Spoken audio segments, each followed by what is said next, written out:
तो ओम नमः शिवाय, श्री शिवाय नमस्तुभ्यं, जय श्री महाकाल। जी हाँ भक्तों, क्या आपके भी घर में कोई ऐसा व्यक्ति है जो बहुत ज्यादा नशा करता है? उसके नशे से आप लोग बहुत ज्यादा परेशान हो चुके हैं। आपको समझ में नहीं आ रहा है कि उस व्यक्ति का जो नशा है वो कैसे समाप्त किया जाए। आपने उसके नशे के लिए बहुत ज्यादा पैसे खर्च कर दिए, बहुत ज्यादा डॉक्टर को दिखा लिया, बहुत ज्यादा आपने दवाई करवा ली, लेकिन आपके घर का जो व्यक्ति है वो नशा करना छोड़ ही नहीं रहा। आपने उसके नशे के लिए क्या क्या नहीं किया, पूरी धन संपत्ति सब लुटा दी क्योंकि उसका नशा छूट जाए, लेकिन जो उसका नशा है वो छूटने का नाम ही नहीं ले रहा। तो ऐसे में कौन सा, ताकि उस व्यक्ति का जो नशा है वो हमेशा हमेशा के लिए छूट जाए, आज इस वीडियो के माध्यम से हम आपको बताने वाले हैं। देखिए, अगर वो व्यक्ति नशा करता है, देखिए उसके घर नशा है, उसके कारण आपके घर में कलह मच चुकी है, ठीक है ना। आपके घर में लड़ाई झगड़े भी होते हैं, आपके घर में सब चीजें अच्छी नहीं चल रही है, कोई भी उसके घर में मतलब लड़ाई झगड़े होते हैं, मारपीट भी होती है, ठीक। तो ऐसे में कौन सा उपाय करें ताकि उस व्यक्ति का जो नशा है वो हमेशा हमेशा के लिए समाप्त हो जाए, माध्यम से हम आपको पूर्णतः बताने वाले हैं। आपको भी पता है कि पूज्य गुरुदेव की जो कथा होती है उसमें जितने भी भक्त होते हैं वो पत्र के द्वारा अपनी मनोकामना गुरुदेव तक पहुंचाते हैं। तो जब गुरुदेव के पास बहुत सारे पत्र गए, तो जब गुरुदेव ने वो पत्र पढ़े उसमें बहुत सारे लोगों की यही मनोकामना थी कि गुरुदेव, हमारे घर का एक व्यक्ति है जो बहुत ज्यादा नशा करता है, कृपया करके कोई ऐसा उपाय बता दें ताकि उस घर के जो व्यक्ति है जो कि नशा करता है उसका जो नशा है पूर्णतः समाप्त हो जाए। तब गुरुदेव ने 3 से 4 उपाय बताए और कहा, तुम्हारे घर का जो कोई भी व्यक्ति है जो कि बहुत ज्यादा नशा करता है, केवल और केवल ये उपाय कर लो, तुम्हारे घर का जो कोई भी व्यक्ति है उसका पूर्णतः नशा समाप्त हो जाएगा। जब गुरुदेव ने ये उपाय बताए और बोला कि 1 से 1.5 महीने कर भी लेना, तो बहुत सारे लोगों ने क्या किया, जाके उसको उपाय किया और मात्र 1 से 1.5 महीने के बाद गुरुदेव की कथा में वापस आए और गुरुदेव को फिर से पत्र लिखा।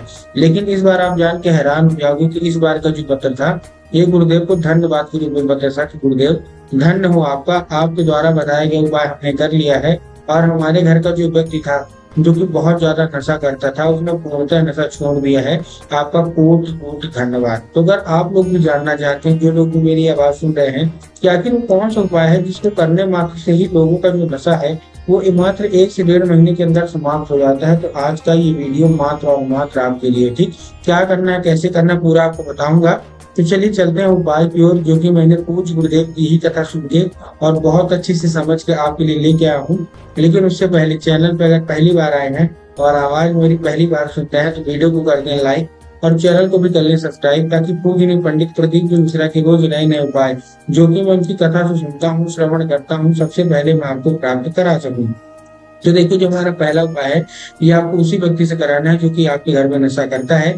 इसके बाद मैं आपको औषधि का भी उपाय बताऊंगा। करना क्या है, पहले उपाय में आपको देना है उस व्यक्ति को और उसी को भी लेना है 1 धतूरा और बेल पत्र के 7 कांटे। क्या क्या चाहिए, 1 धतूरा चाहिए और बेल पत्र के 7 कांटे चाहिए, ठीक। अब देखिए, आपको बेल पत्र नहीं चाहिए, इस चीज का आपको ध्यान रखना है। आपको बेल पत्र के कांटे चाहिए। कितने कांटे चाहिए, 7 कांटे चाहिए, ठीक। तो आपने 7 कांटे ले लिए बेल पत्र के, साथ साथ आपने धतूरा ले लिया, ठीक। अब जब देखिए, जब आप धतूरा लेंगे तब आपको ध्यान रखना कि धतूरा कहीं से खंडित नहीं होना चाहिए, कहीं से कटा फटा नहीं होना चाहिए, कहीं से मतलब मुरझाया, कहीं से भी कोई भी दिक्कत उसमें नहीं होनी चाहिए, ठीक। तो आपने ले लिया। उसके साथ साथ जब बेल पत्र के आपको कांटे ले लेने हैं, दोनों चीज ले ली। ये दोनों चीज लेके आपको कहाँ पहुंच जाना है, सीधा सीधा आपको पहुंच जाना है, उसी व्यक्ति से कराना है, ध्यान से बोलेगा, फिर से बोल रहा हूँ। इसको लेके आपको उसको व्यक्ति को भेज देना है कहाँ, सीधा सीधा शिव मंदिर, ठीक। शिव मंदिर पहुंच गया।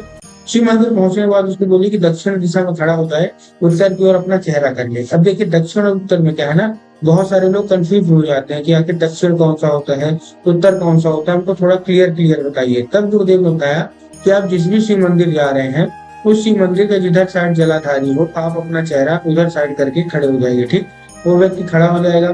खड़े होने के बाद उसको क्या है, एक नाम लीजिए महादेव का, एक बहुत ही सुंदर सा नाम है, चंद्रमौली महादेव। कौन सा महादेव, चंद्रमौली महादेव। तो उसको बोलिए कि चंद्रमौली महादेव का नाम लेके उन्हीं का स्मरण करके वो क्या है, बेल पत्र के जो कांटे हैं और 1 धतूरा है वो अर्पित कर दे और उसकी जो कोई इच्छा होगी, जो कोई मनोकामना होगी, जितना भी वो नशा करता होगा सारा का सारा बोल दे। पूज्य गुरुदेव कहते हैं कि महादेव इतने सरल हैं कि अगर वो व्यक्ति कोई और औषधि का उपाय नहीं करता और कोई कुछ सामग्री नहीं लेता, केवल और केवल बेल पत्र के कांटे और 1 धतूरा लगातार प्रतिदिन 1 से 1.5 महीना अर्पित करता है, तो उसका जितना भी नशा है सारा का सारा महादेव अवश्य रूप से समाप्त कर ही कर देते हैं, ठीक। ये था हमारा पहला उपाय। अब देखिए, हमको भी पता है कि जो कोई व्यक्ति घर का नशा करता है उसका जो मन है वो पूजा पाठ में तो लगता नहीं है, ना किसी औषधि या ना किसी उपाय में लगता। तो जितने भी आप लोग हैं, जितने भी महिलाएं हैं, जिनका पति नशा करता है, जिनका बेटा नशा करता है, जिनका भाई भतीजा भांजा या घर का कोई भी सदस्य जो है तो नशा करता है, तो आप उनका जो नशा है वो कैसे छुड़ाएंगे, अब हम उसकी बात कर लेते हैं। ठीक, करना क्या है आपको, एक लोटा जल लेना है, और एक लोटे जल के साथ साथ और क्या लेना है आपको, एक लोटा जल तो ले लिया, और एक लोटे जल के साथ आपको एक चीज और चाहिए। क्या चीज चाहिए, एक लोटे जल के साथ आपको चाहिए 3 बूंद गंगा जल। क्या चाहिए, केवल केवल 3 बूंद गंगा जल। ठीक, अब 3 बूंद गंगा जल भी आपने ले लिया। अब 3 बूंद गंगा जल आपको उसी लोटे में डाल लेना है। अब ध्यान रखना है, जो एक लोटा जल है, सबसे पहले तो तांबे के लोटे में जल होना चाहिए, स्टील के लोटे में नहीं होना चाहिए। उसके साथ साथ आपको एक चीज का और ध्यान रखना है कि जो जल है वो आपके घर का होना चाहिए। बहुत सारे लोग गलती क्या करते हैं कि वो जाके मंदिर परिसर से जल ले लेते हैं, जो कि पूर्णतः गलत है। आपको मंदिर से जल नहीं लेना, आपको अपने घर से जल लेना है। ठीक, ले लिया। लेने के बाद आपको क्या करना है, जैसे आपने ले लिया उसमें 3 बूंद गंगा जल मिला के पहुंच जाइए कहाँ, सीधा सीधा शिव मंदिर, बाबा को अर्पित करिए। कौन सा नाम लेके, कुंदकेश्वर महादेव का नाम लेके। कौन सा महादेव, महादेव का बहुत ही सुंदर सा नाम है कुंदकेश्वर महादेव। तो आपको क्या करना है, कुंदकेश्वर महादेव का नाम लेके उन्हीं का स्मरण करके अर्पित करना है। जैसे अर्पित करेंगे तो बाबा से आपको उसको औषधि के रूप में मांगना है कि बाबा कृपया करके हमको इसको औषधि के रूप में प्रदान करिए। हमारे घर का एक व्यक्ति है जो कि बहुत ज्यादा नशा करता है। अब क्या होगा, अब जब वो जल जलाधारी से साधारण जल नहीं है, अब वो क्या है, अब वो औषधि वाला जल है। तो आपको क्या करना है, किसी भी दूसरे पात्र में आपको क्या कर लेना है, उसको भर लेना है। ठीक, भर लिया। भरने को लेके आ जाइए घर। घर आने के बाद आपको उसी व्यक्ति को क्या कर देना है, पिला देना है, जो कि आपके घर में नशा करता है। अब देखिए, अगर वो साधारण रूप से पी लेता है तब तो बहुत अच्छी बात है, लेकिन अगर पीने से मना करता है कि मैं जो जल है ये नहीं पीऊंगा, तब आपको उसको चुपके से पिलाना है। चुपके से कैसे पिलाएंगे, जब भी वो व्यक्ति पानी को पीने को मांगे या जब भी व्यक्ति चाय पीने को मांगे, तो चाय तो दीजिए, पानी तो दीजिए, लेकिन एक बूंद इसका मिला के दे दीजिए। पूज्य गुरुदेव कहते हैं कि धीरे धीरे करके जब उसके अंदर औषधि जाने लगेगी, उसका जितना भी नशा है वो धीरे की ओर बढ़ने लगेगा। ठीक, ये था हमारा पहला उपाय। दूसरा उपाय हमारा बेलपत्र का उपाय है। इसमें आपको करना क्या है, इसमें आपको लेना है 3 बेलपत्र। जब आप बेलपत्र लेंगे, ध्यान रखना कि बेलपत्र कहीं से भी कटा फटा नहीं होना चाहिए, कहीं से खटित नहीं होना चाहिए, और अच्छा होना चाहिए। बहुत सारे लोग गलती क्या करते हैं, वो एक पत्ती को ही बेलपत्र मान लेते हैं, जो कि पूर्णतः गलत है। एक पत्ती का कोई बेलपत्र नहीं होता, 3 पत्ती मिलकर जो बेलपत्र बनती है वही बेलपत्र आपको लेना है। ठीक, ले लिया।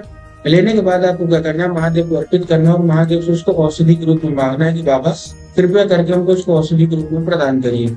अब क्या होगा, वो औषधि मिल जाएगी, उसको लेके आ जाइए घर। घर आने के बाद आपको उसी व्यक्ति को खिलाना है जो कि आपके घर में नशा करता है। साधारण रूप से खाता है तो अच्छी बात है, अगर खाने से मना करता है तो उसको आप धूप में सुखवाइए, सुखवाने में उसको पीस लीजिए, और जब भी व्यक्ति खाना खाने को मांगे तो एक चुटकी दाल या सब्जी में मिला के खिला दीजिए। 1 से 1.5 महीना बस आप खिलाइए। पूज्य गुरुदेव कहते हैं भले अनजाने में ही सही उसके अंदर औषधि जाएगी, तो उसका जितना भी नशा है सारा का सारा महादेव अवश्य रूप से समाप्त कर ही कर देंगे।